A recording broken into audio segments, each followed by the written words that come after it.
জসিমের মতোই আচমকা মৃত্যুর খবর এলো ছেলের। ১৯৯৮ সালের ৮ অক্টোবর হঠাৎই এক খবরে দেশের চলচ্চিত্রাঙ্গনে নেমে এলো শোকের ছায়া। মস্তিষ্কে রক্তক্ষরণে মারা গেছেন সে সময়ের খ্যাতিমান চলচ্চিত্র অভিনেতা ও মুক্তিযোদ্ধা আবুল খায়ের জসিম উদ্দিন ওরফে নায়ক জসিম। মাত্র ৪৮ বছর বয়সী এই অভিনেতার মৃত্যু কোনোভাবেই মেনে নিতে পারেননি ভক্তরা। শোনা যায় সে সময় এফডিসিতে জসিমকে শেষবারের মতো দেখার জন্য ভিড় জমান লাখো মানুষ।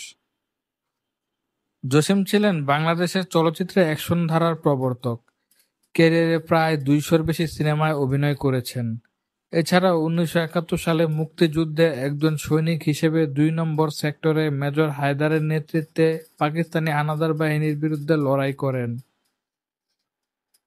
জসিমের মৃত্যুর খবর যেমন চমকে দিয়েছিল ভক্তদের, ঠিক একইভাবে তার ছেলে জনপ্রিয় রক ব্যান্ড উইন্ডের ভোকালিস্ট ও ফ্রন্টম্যান একে রাতুলের মৃত্যু চমকে দিল সকলকে। আজ শনিবার বিকেল ৩টা ৩০ দিকে রাজধানীর একটি জিমে হৃদরোগে আক্রান্ত হয়ে মারা গেছেন প্রয়াত চিত্রনায়ক জসিমের ছেলে একে রাতুল। ব্যান্ডের গীতিকার সিয়াম ইবনে আলম জানান, উত্তরার একটি জিমে হঠাৎ হৃদরোগে আক্রান্ত হন রাতুল। সেখান থেকে তাকে দ্রুত রাজধানীর একটি বেসরকারি হাসপাতালে নেওয়া হলে চিকিৎসকরা মৃত ঘোষণা করেন। মাত্র একদিন আগেও সামাজিক যোগাযোগ মাধ্যমে সরব থাকতে দেখা গেছে রাতুলকে। সুস্থ স্বাভাবিকই ছিলেন তিনি। তবে শনিবার বিকেলেই জিমে হৃদরোগে আক্রান্ত হন এই যুবক। তার এই অকাল মৃত্যু কোনোভাবেই মেনে নিতে পারছেন না ভক্তরা। সামাজিক যোগাযোগ মাধ্যমে অনেকে আক্ষেপের সুরে লিখেছেন, জসিম বেঁচে ছিলেন মাত্র ৪৮ বছর, তার সন্তান বাবার বয়সটুকু পেলেন না। শুধু তাই নয়, জসিমের আচমকা মৃত্যুর খবর যেমন চমকে দিয়েছিল সকলকে, রাতুলের মৃত্যুর খবরও অবিশ্বাস্য মনে হচ্ছে তার গানের ভক্তদের।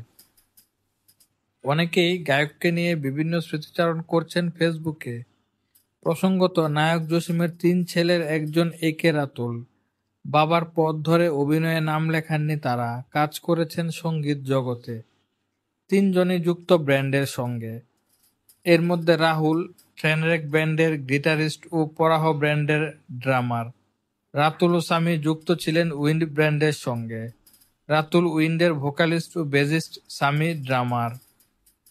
আমরা তার বিদেহী আত্মার মাগফিরাত কামনা করছি।